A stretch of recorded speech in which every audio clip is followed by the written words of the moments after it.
My name is Robert Henry Bell III. I am John Bell is my fifth great grandfather. Our line was the youngest son of John, which is Joel. The story goes, back in our family fairly far. Now, years ago, nobody talked about it because it was sort of taboo in the family. My grandmother did not talk about it until we had an event happen in Springfield. My grandmother lived alone, and we lived 4 doors up from her house on Garner Street, and she heard a noise while she was taking a nap, and she came downstairs, and it startled her so much she called up to the house and told us to come down. Well, I was only 7 years old at the time, but I went down with Dad, and I remember going into grandmother's house and she was still holding the phone. She was scared, and she said, "Search the house." So we searched the house, and we didn't know what we were looking for. We looked through the whole house and came back, and she said, "Now look." And we looked on the floor, and all these dishes were all over the floor. And she said that she was taking a nap, and she heard a crash, and she came downstairs, and she saw all the dishes, and it scared her. And I didn't know at the time, being 7 years old, it was her bone china, and it was in a locked cabinet in the butler's pantry, not in the kitchen. It was in the butler's pantry in a locked cabinet, so you had to turn them and open them up. It was built into the wall, and every single piece of her china came out of that cabinet and crashed on the floor with her home, and not one piece broke. And I still have the china today. And that's probably, of all the stories that I've encountered, that's the only one I can't really explain. You can't say anything did it because it's really not explainable. And so anyway, that was the start of the story evolving in our family, at least talking about it. And then things started happening as well, just odd things. We had, when they formed Bellwood Cemetery in the 70s, Dad, we had a Bell section over there just for our family, so Dad was moving all of our family members from these family cemeteries into Bellwood. And we got down to Dad's grandparents. He knew they were buried in Cedar Hill somewhere, but he didn't know where. And so we were just about giving up hope finding him, and we were out rabbit hunting. It was me and my 3 stepbrothers and my father. And we had shot several rabbits, and we're having a good day, and then we jumped this one rabbit, and right in front of us, the easiest shot of the day, we all shot at it, and the ground just blew up all around this rabbit, and it ran up over the hill into a thicket, and we were like, I cannot believe we missed that shot. That was the easiest one of the day. And so Dad said, all right, well, y'all go up, surround the thicket, and I'll kick around in there and scare him out. So we did. So we surrounded it, and Dad started kicking around, and he kicked a wrought iron fence. And he had honeysuckle all over it, and he started pulling the honeysuckle away, and he could see 2 headstones in there. And the closer he got, he saw the names on them, and they were his grandparents that he was looking for. Rabbit went right to it. And that made it into a book. I'm not sure which book it was in, but it was in one of the books. And so these little things started happening, and we can't say a spirit did it, but it was just highly unusual that these things happen. I had a story of I own a funeral home, Austin and Bell Funeral Home in Springfield, and one of the longtime employees, Larry McCormick, was telling me a story that he and Jesse, he was one of the gentlemen that worked with us, they were out in Bellwood digging a grave by hand, and they were just about to the bottom of the grave, and Max said he heard a horse, and said it was highly unusual. So he looked up out of the grave, and coming in the cemetery, he saw a horse-drawn hearse with nobody driving it.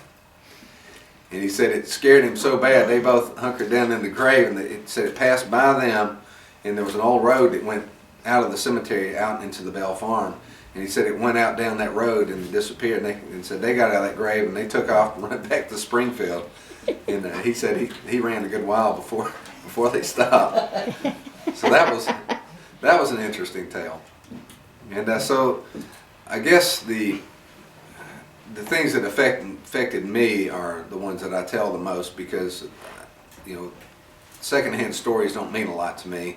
I have to actually experience them to really understand what was going on. And I did have an event happen in the same house my grandmother was in. I live in the house now, but back when my father lived there, he would leave town frequently, and he would want me to house sit for him. And so I was house sitting because I was in a little apartment and didn't have a lot of food at the time, so he had a big house and a full freezer. So I would stay there and just out of convenience, and And I was downstairs and watching TV, and there's a large great room, and has a spiral staircase that has 2 bedrooms at the end of it.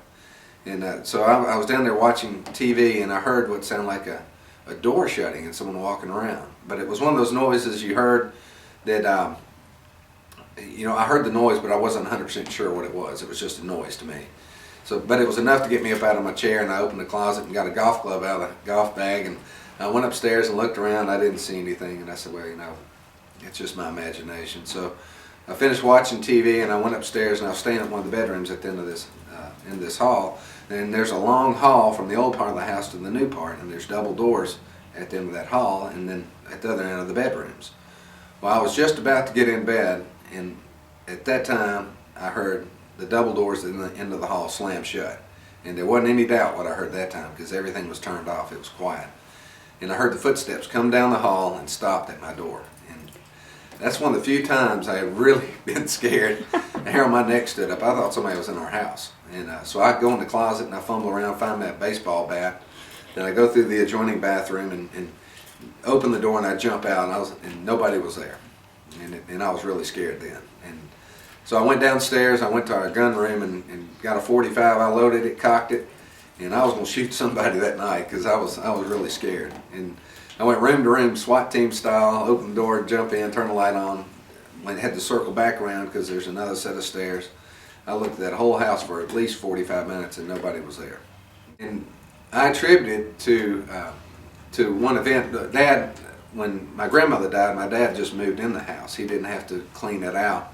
Well, he was going to move to Nashville, and so he auctioned the house off. And so I had to clean everything out from way back. And there's some cabinets in the old part of the house that are very, very deep. They're probably, I'd say 3 feet deep at least, and they go up to 9.5 feet. So the cabinet at the top in the very back were a stack of all the old family Bibles. We didn't know they were there. And it went to C.C. Bell and so on and so forth. Well, the last Bible we found was Joel, dated 1820. That was the year John died. So I'm like, oh no, that's got to be the connection. Immediately, that's it went off. And my sister was there. She goes, oh, I'd like to have that Bible. I was like, well, you really need to have that Bible. Had to get it out of the house. And so she took it home with her to Nashville, and she's had nothing happen to her, and I've had nothing happen to me since I've been there, which is a good thing. But now you have the house now? I live in my grandmother's house, yes. The one that was auctioned off? That's correct. There was a letter found, was it last year? It's been 2 or 3 years ago. Yeah, 2 or 3 years. A gentleman found a letter down in Alabama. A family had one of 2 boys that were going to the Bell House to see the angel. Well, they said we were going to the Bell House to see the angel. They said first day we were stuck on the other side of the river. The Indians were on the other side. The river was up, so they were coming from north. Mm-hmm. And so they the next day they said we were able to cross. So we made it to the Bell House, and said the first night nothing happened, and said second night it happened, and said it's not an angel, it's the devil. And they thought it was going to be a good experience, and it wound up being a bad experience. Wow. So I don't know, it had to be something really bad going on in that house. Because back several years ago, Teddy Bart and Carlin Evans brought a busload of psychics to the cemetery, and they were letting them walk over the farm and see if they could come up with their own idea of what actually happened back in 1820. And so they went across the farm. They were, all in their own little world. And they came back, and they had a group picture in the back of Bellwood Cemetery behind the monument, and it was on the Polaroid Instamatic camera. So the picture developed on the spot, and they gave it to Dad, and Dad brought it home. Well, we looked at it later, and in the picture there was an area probably 2-3 feet to the side that there was no one standing. You could see behind them, and behind them was your typical aboriginal ghost. It was a 14-year-old girl, flowing white dress, long black hair. You could see her face clearly, but as it went down, faded out from knees down, it was gone. And I had that picture for a long time, and I pulled it out at the funeral home to show somebody, and it got in the crowd and disappeared. No. And it was a good picture too. Did it look like what we associate as Betsy? Betsy, I think had blonde hair, but what was odd about it is not too long after that, I had to go downtown to do some business at a lawyer's office, and when I left, I went back up to the funeral home, and I got a phone call about an hour later, and it was one of the florists, and she said, what I'm about to tell you, you said, has to stay with you. She said, you can't tell names. I'm like, okay. She said, well, when you were up at the lawyer's office, the girl behind the desk is a good friend of mine, and said she's a medium, but she will not tell anybody because she don't want people to think she's weird. So she said, when you came in, she said, a girl about 14 years old in a flowing white dress, long black hair came in behind you, and when you left, she left with you.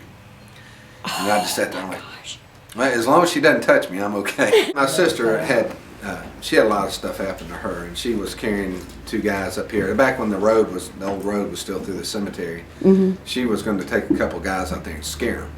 So she got up there and she acted like she had to go use the restroom or whatever, and they got out and went in the woods, and she was just going to come out and act like she was, she saw something. Well, she did see something. She got attacked by a black cat, and it scratched her up. She had scratch marks on her, where blood was.